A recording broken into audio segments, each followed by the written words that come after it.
I knew I wanted to explore linguistics further.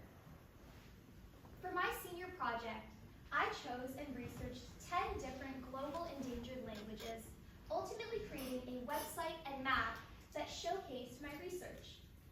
In addition to this, 3 days each week, I volunteered as a teaching assistant at Sammamish Spanish Preschool, a local Spanish immersion preschool to better understand the role of language immersion for children. Now, as I began researching endangered languages, I came across the language Olelo Hawaii, the native Hawaiian language. As I began researching Olelo Hawaii, I learned more about the work done by Dr. Larry Kimura, a professor at the University of Hawaii and the godfather of the Hawaiian language revitalization movement. I was instantly in awe of the work Dr. Kimura had done to revitalize the Hawaiian native language. For context, in 1893, the Hawaiian monarchy was overthrown after 13 American businessmen staged an illegal coup. Not long after that, Olelo Hawaii was quickly outlawed as a language of instruction. American missionaries and colonists worked to ensure English took over as the primary language of education, business, and government.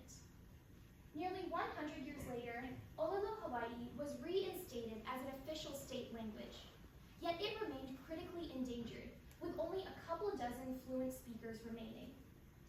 In the 1970s, Dr. Kimura started a radio program interviewing these last few fluent speakers of the Hawaiian native language. To date, that is one of the oldest audio recordings we have of Olelo Hawaii. Most notably, he founded a nonprofit, Aha Punana Leo, which sought to launch a series of Hawaiian immersion preschools around the islands. Thanks to these preschools, today we have well over 2,000 speakers of the Hawaiian native language. Curious to learn more about the role language immersion can serve in revitalizing endangered languages, I sent Dr. Larry Kimura a cold email asking if he would be willing to be interviewed for my project. A couple weeks later, to my surprise, he graciously responded and agreed to be interviewed. So here's a clip of my interview with him.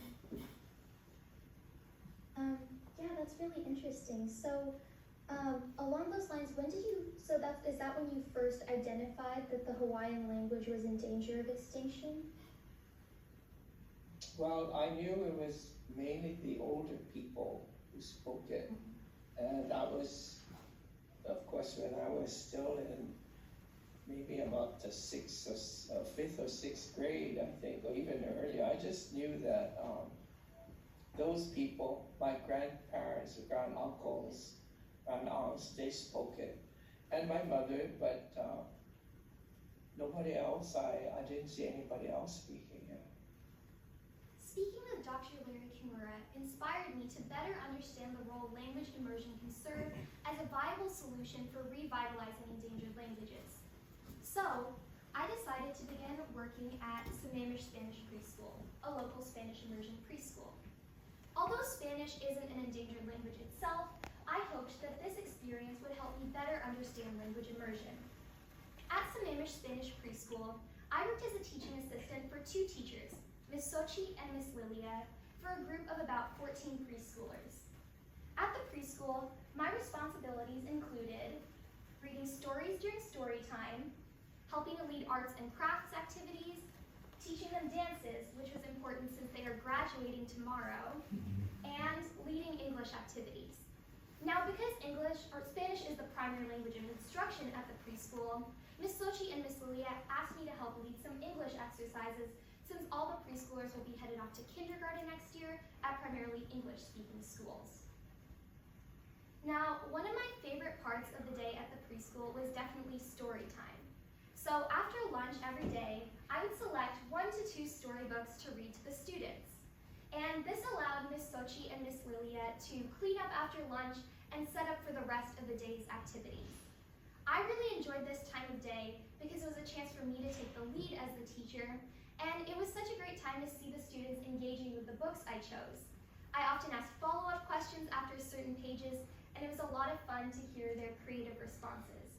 So my favorite books to read were Un Día de Nieve, Buenas Noches Gorila, y El Bombero. And some of you might recognize some of these since some of them were actually originally written in English. Now, naturally, working at the preschool brought about its own set of challenges, the first being the obvious language barrier. On my first day at the preschool, when I was asked to read during story time, what I didn't realize is that majority of the books at the preschool are actually written in English. So when the teachers read them aloud, they're translating it into Spanish as they read.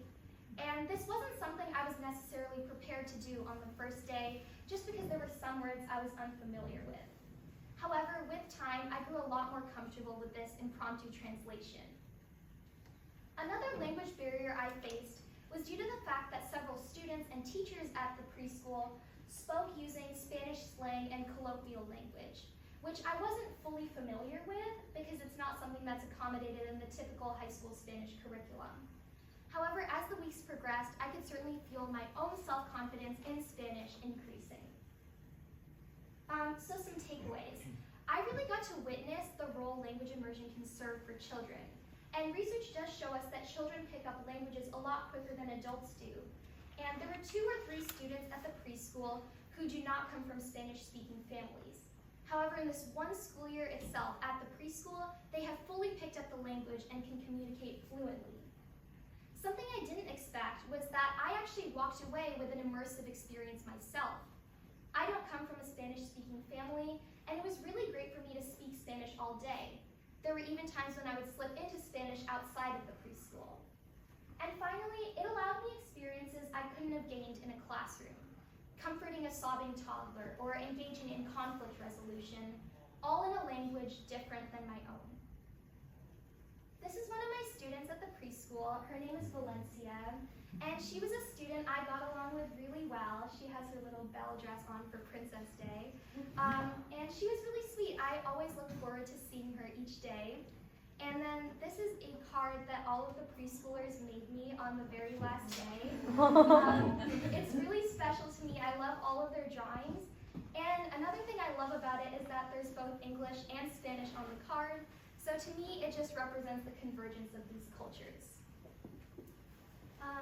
So I'd like to share the website and interactive map I was working on. So when I wasn't at the preschool, I was working on my research for this. So on my website, I have about 10 different posts for the different endangered languages I researched. And so users can just click on the post.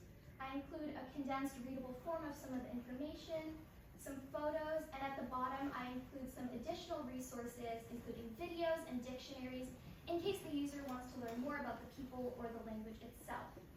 And then I also added an interactive map to my website. So users can simply click on an icon and it will take them to the corresponding post. This is something I want to continue adding on to in college as well. Now, believe it or not, endangered languages actually bear a personal significance to me.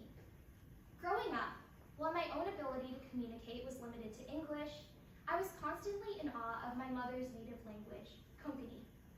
This language, which had yet to possess a meaning to me, was somehow beautiful. However, in 2018, Konkani was placed on UNESCO's list of global endangered languages. 4 years later, after my grandfather in India had a stroke, losing majority of his speech abilities, I adopted the language he understood best, Konkani. This language, one of the last strands of connection to my family in India, is on the verge of death. This language, which I once longed to learn, is slipping away, just as I've begun to speak its melody. Yet, it's what Dr. Kimura shared with me at the close of our interview that sums up my passion for revitalizing endangered languages. When asked why he does what he does, Dr. Kimura responded with a Hawaiian phrase, "Ika olele no, ki ika olele no kamaka," which roughly translates to, in language, there is life, and in language, there is death. As Dr. Kimura put it, without language, we would not exist. Maybe we would exist as humans, but we would not exist as people with our own identity. Language is many things, a means of connection, a means of identity, a means of culture. But most importantly, it is a means of existence. This was my first step into the field of linguistics, and I can't wait to see where it goes next. Thank you.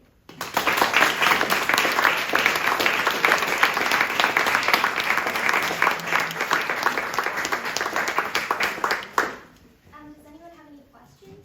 Yeah, Elizabeth. After this project, do you think you'll change to add like a minor when you're in college to add like linguistics or something to continue? Yeah, so one thing I'm interested in is working on speech-to-text translators. So that sort of combines computer science, applied math, and linguistics all in one. So that's something I'm really interested in working on in college and in the future. Yeah, Seth. This might be a bit of a stretch, but do you have a favorite idiom or proverb in a different language? That's a good question. I actually don't, but that is something I want to learn more about in the future. Ringo. Which of the other languages on your map would you be most interested in following up on as Oh, well? that's a good question. So I am interested in Washutsi, which is the language spoken by the tribes that once lived on this land. And so I do want to spend some time at the Duwamish Longhouse Cultural Center in Seattle.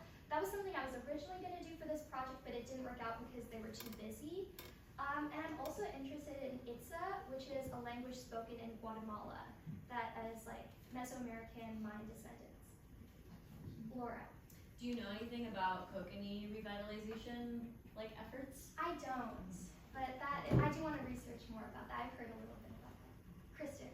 Did working at the preschool make you want to have a path with kids or an educational experience? I really enjoy teaching. I actually worked at the preschool last summer as well, so there were a couple kids I recognized when I went back. And I also did that for my project week. So I do enjoy teaching, and it's something I do want to look into in the future. Ringo. What takeaways, if you reflect on the teaching times you had, what takeaways might you have about teaching? I think teaching definitely takes a lot of patience, especially with preschoolers. To get all of their attention and to get everyone on board is really important. And I think what I liked about the preschool is there are so many teachers that all students can get that one-on-one attention. So yeah, I think that was really great. Yeah. Okay, thank you. Oh, sorry, Mia, do you have a question? Yeah. Sorry. No, it's all good. I was wondering if you might ever in the future either use this website that you made or maybe make a simplified version to show to your students, whether that be in a preschool or in another language immersion setting? Yeah, so actually something Dr. Kimura told me was that his radio program is something he uses to teach people. So I think that this is something I would want to use if I end up teaching students about this. And it's something I want to add to. So I know that there are other projects out there that have nearly all the endangered languages on their maps. There are well over 2,400. So hopefully someday I can get all of those on my map. But yeah. Yeah, thank you.